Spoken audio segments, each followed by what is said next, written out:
Hello everyone, Paul here to talk about crater counting. Hooray for crater counting.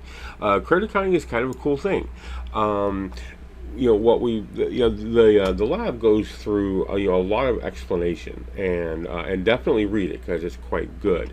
But the fundamental thing about crater counting is that when we look at rocky bodies like the moon or like Mars, the number of craters on a surface can tell you how old that surface is.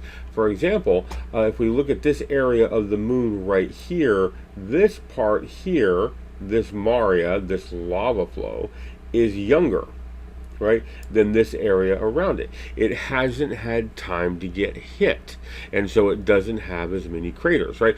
This highland area over here outside of my red area there is older, right? The more craters on a surface, the older it is. Okay, and because we have rocks from the moon that we know how old they are, we can actually calibrate this scale to the point of being able to not just say, well, this is old, this is younger, this is older. We can actually tell how old it is in millions or billions of years. Okay, and that's what we're going to be doing today. Is we're going to be counting craters on Mars.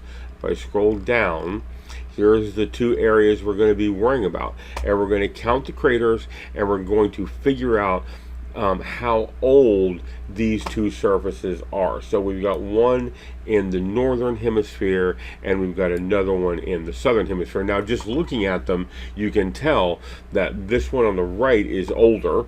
It's got more craters, okay? And this one on the left here is younger. It has fewer craters, okay? But beyond saying, older versus younger, we want to be able to tell exactly how old it is, or at least, give it a number. Okay, so it is not quite as simple as just count the craters. 1, 2, 3, 4. No, it's not going to work like that. What we're going to need to do is we're going to need to place them in size categories, and you have a scale right here. In your lab exercise, that is a scale in kilometers for these photographs. Okay, so what you want to do, if you print the lab out or not or whatever, one way or another, reproduce this scale on a piece of paper. Okay, and then what you're going to want to do is, if you printed it out, hold it onto the paper. If you didn't print it out, just hold your scale up to the screen and count craters, but place them in size categories. Okay, so the first category is the smallest, less than 8 kilometers. Okay, I find it's helpful when I do this that that I go, okay, I got that one. There's one. Let me make this a little bit smaller. That I mark them as I count them. Right, that way it's okay. There's 2. Mark that one. There's 3. There's 4. There's 5, etc. Right, move your scale around and count the craters, okay, that are in that first less than 8 kilometers across. Odds are you're going to undercount these small craters. Okay, so do try to get them all. Okay, you're probably going to undercount them, but do try to get them all. If you're not sure if something's a crater, is that a crater or not? Go ahead and count it. Okay, that's a crater. Okay, go ahead and count it. And so okay, then once you get the ones under 8, then what you want to do is you want to do the ones that are between 8 and 16, right? So lay your scale down on the map and say, okay, everything between 8 and 16, right? And so, I don't know exactly, but there's one probably that's that size range. There's 2, right? Mark them off. There's 3, etc. That's probably one there, etc. Right? I'm not sure if I'm getting the sizes right, but you get the idea, right? If you're not sure, hold your scale up and check, right? After a while, you'll get a kind of a sense for, okay, that one's probably the next category, or oops, I missed a small one, get that one, okay? It is really helpful that you mark them off as you count them, though. Otherwise, you're going to come up against, oh, did I count that one or not? I don't remember, right? So, mark them off. And then just keep doing that. Right, go up. Okay, so then go 16 to 32, and then anything between 32 and 64, etc., etc. Here's a chart over here to record your data. Okay, so you've got northern hemisphere less than 8, 8 to 16, 16 to 32, 30, etc. Okay, southern hemisphere, number of craters, etc. Right. So what you want to do is count craters in size categories for both the northern hemisphere and the southern hemisphere. Okay, now, so here's the trick though. This image is 812,250 square kilometers. This image is 774,250 square kilometers, right? This image is actually smaller. So what we need to do is allow for that, right? We need to say, okay, look, yeah, it's smaller. So how many craters would it have if they were the same size?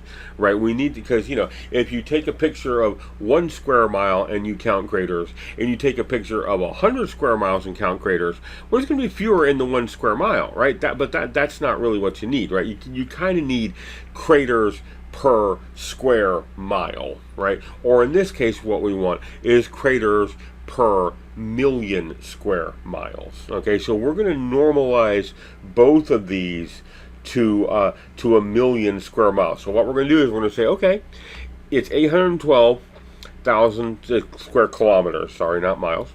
How many craters would there be if it was a million? Right, and then over here, this is 774,000. How many craters would there be if it was a million? Okay, now they give you a little formula up here to do that, but I went ahead and did that math for you because I find people kind of don't like doing this little bit of math. So here's what you want to do for the craters in the northern hemisphere, right? So you're going to have a number here. So what you want to do, I did it, hold on, let me look at it. So what you want to do here is you want to multiply the number of craters that you have times 1.23. That will give you a number there, okay? And that's the number you want to work with. Do that for all of these, right? Do that for all of these so that you normalize all of your numbers to a million square kilometers, okay? The southern hemisphere number is different. In this case, what we're going to do is we're going to take the number that you have here and we're going to multiply that by 1.29, okay? And that will give you a number. And once again, take all your numbers here and do that over there, okay? And then once you get these numbers, these are the numbers that you want to deal with, okay? These are the ones that we're going to graph, right? Not the ones that you counted, but the ones that you corrected, okay? So these are the ones that you want to deal with. Okay, so I keep saying deal with. What do I mean? What are we going to do? Okay, here's what we're going to do. We're going to graph them. Okay, we're going to graph them, but the graph is weird, y'all. Okay, it is a logarithmic graph. Okay, so you can see here across the bottom is crater diameter. That's fine. Okay, but look up here. Craters per million square kilometers, but the scale goes from 0.1 to 1 to 10 to 100 to 1,000. This is called a logarithmic axis, and there's reasons to do this.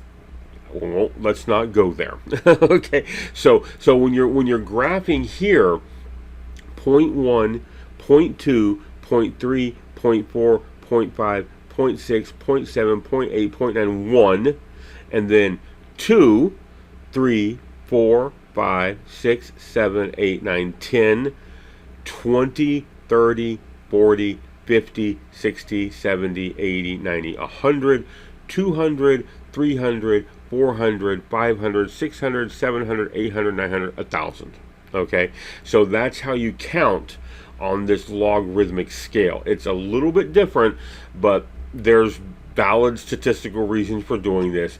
Let's not go there. Okay, so you're going to have these numbers over here and over here to put onto this graph. Now, what you want to do for less than 8, right, put them there at 4, right? What you want to do is split the difference. So between 8 and 16, put those at 12, right? Between 16 and 32, put those at 24. Okay, these numbers here, just graph them on this graph at the midpoint between them. Okay, so what you're going to get in a perfect world is you're going to get points that look, let's see. So let me make, let me get this right. So less than 8, we're going to graph that at 4, right? So you're going to have a bunch of these, okay? So maybe that's going to be like up here somewhere, okay? And then, between 8 and 16, we'll graph that at 12. And so, that's going to be, you're going to have fewer of those. So maybe they're down in here, and then et cetera, et cetera. Now, in a perfect world, you're going to, and I'm totally making this up. So so just bear with me, okay? I might not even be on the right vertical lines, but you get the idea, okay? In a perfect world, you will get points that line up like this. Okay, and so what you can do then is draw a line through your points. I'm going to try to draw a line. You all bear with me. Ooh, so far so good. Let's see how I do.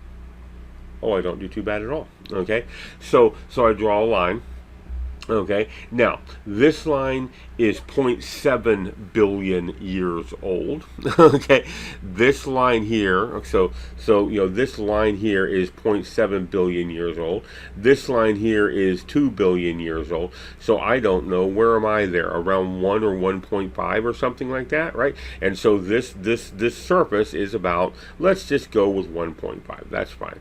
About 1.5 billion years old, right? If my line ended up here, you're going to have two different lines, because you got to, and I'm not even trying anymore to put these on the right vertical lines, y'all.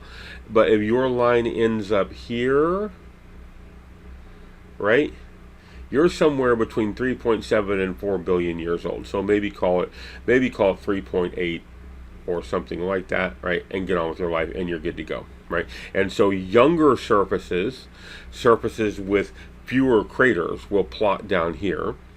Older surfaces, those with more craters, will plot up here, right? And so, and then once again, each of these lines is an age, right? I know this is really different, but that's what they are. Okay. Now, once again, I drew really pretty data here. Okay, I doubt your data will be this pretty. Like I said, you are likely to undercount the smaller craters. Okay, so if your data are kind of all over the place, just do the best you can with them. I'm not, no one's gonna go, oh my gosh, no, it's okay. Just do the best you can with them. I would give more weight to the numbers down here. So in other words, let me show you what I mean by that. So let me get rid of this, and let me get rid of this. So odds are, your data here are maybe going to be down here, because we do tend to undercount those smaller craters, and then your larger craters will look like this, right? I would give more weight to these data up here than I would these data down here. So just just do your best, draw a line through them. I might just ignore those and say, yeah, my line's right about there, and and you're at about 0.8 billion or something like that, right? Just do your best. I'm not going to be like, oh my gosh, I can't believe you didn't count craters properly the first time you were counting craters. So yeah, so that's what you want to do. Okay, so first of all, let me go back. So first of all, read what they wrote. It's actually quite good. Okay, and then make yourself a scale. Move your scale around the northern and southern hemisphere photographs. Count the craters. Make sure you get the small ones. The small ones are tricky. Okay. Count the craters in the northern hemisphere. Count the craters in the southern hemisphere. Okay. Record your data on this table. Right. Then convert the numbers you counted for normalizing everything to 1 million square kilometers. Right. Multiply these by 1.23. Multiply these by 1.29. Okay, so that will make it as if each photograph was 1 million square kilometers, and then graph, right?